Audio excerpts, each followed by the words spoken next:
নমস্কার সবাইকে, এক টুকরো বিদেশের আরেকটা ব্লগে আপনাদের সবাইকে স্বাগত। আজকে একদম ব্লগটা রান্নাঘর থেকেই শুরু করছি। আমরা সবাই মিলে একটা জায়গায় ঘুরতে যাব, তারই প্রিপারেশন এখন চলছে। কালকে লাঞ্চটা আমরা বাড়ি থেকেই তৈরি করে নিয়ে যাব। প্রথমেই বলি, এদের রান্নার যে বিশেষ জিনিসটা আমার চোখে ধরা পড়েছে সেটা হচ্ছে মেজারমেন্ট। যে কোনো জিনিস কতটা পরিমাণে দেবে, এখানে যেমন দেখুন একটা ভেজিটেবল ব্রথ মিক্স বানাচ্ছে, সেখানে কতটা জল দেবে সেটাও মেজারিং কাপে মেপে দিচ্ছে। এটা একটা সিঙ্গেল পট ডিশ, ভীষণ তাড়াতাড়ি হয়ে যায়।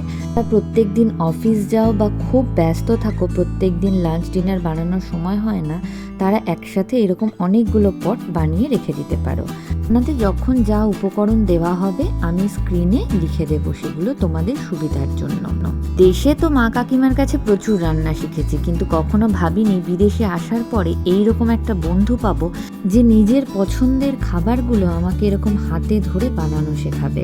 এটা একটা অন্যই অনুভূতি। এখানে যেমন আমরা পুরো 150 গ্রামই মেপে মেপে চাল নিয়েছি, সেই চালটাকেই ভাগ করে আমরা 4টে পটে বানাবো। জানি না এই সময় ক্যামেরাটার কি হয়েছিল, ভিডিওটা কেন এরকম এসেছে, তোমরা প্লিজ একটু অ্যাডজাস্ট করে নিও। চালের মধ্যে চিকেন দেওয়ার পরে এবার দিয়ে দেব আগে থেকে কেটে রাখা পেঁয়াজ কুচি, করে দিয়ে দিলাম ইয়েলো আর গ্রিন বেল পেপার।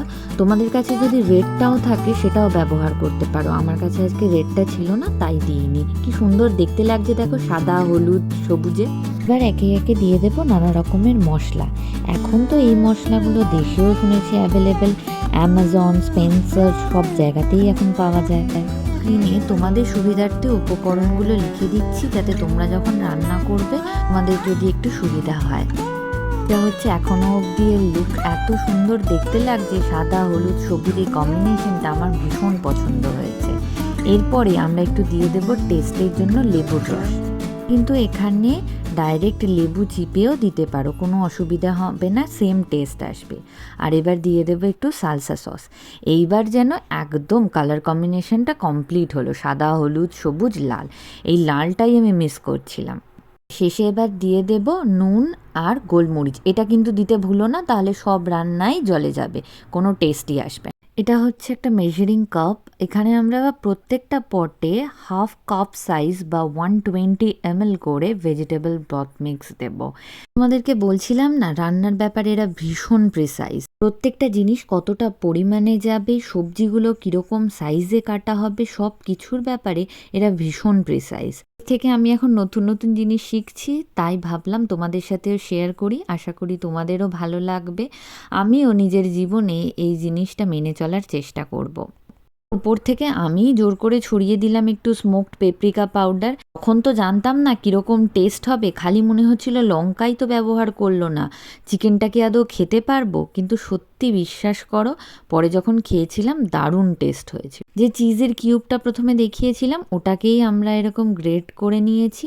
এবার তোমাদের স্বাদ মতো কে কীরকম চিজ খাও সেই অনুযায়ী দিয়ে দেবে। আমি চিজ একটু কম খেতে ভালোবাসি, সেই জন্য আমারটা একটু কম দিতে বললাম, আর বাকিগুলোই তো ভরে ভরে চিজ দিয়েছে। চলো এবার তোমাদেরকে আমাদের পটের ফাইনাল লুকটা দেখাই। ওভেন কিন্তু আগে থেকেই প্রিহিটে আমরা বসিয়ে দিয়েছি, 180-তে ওভেন প্রিহিট হয়ে গেলে তখন আমরা এই পটগুলো ঢুকিয়ে দেব। 20 থেকে 25 মিনিটেই রান্না হয়ে যাবে। চলো এবার তোমাদেরকে ফাইনাল লুকটা দেখ। এতে তো অসাধারণ হয়েছিল, তোমাদেরকে কি বলবো, তোমরা অবশ্যই বাড়িতে একবার ট্রাই করো। আজকের ভিডিওটা এই অবধি, সামনেই কিন্তু আমাদের বেড়াতে যাওয়ার ভিডিও আসবে, প্লিজ চ্যানেলটাকে সাবস্ক্রাইব করে দিও। দেখা হচ্ছে পরের ভিডিওতে, বাই।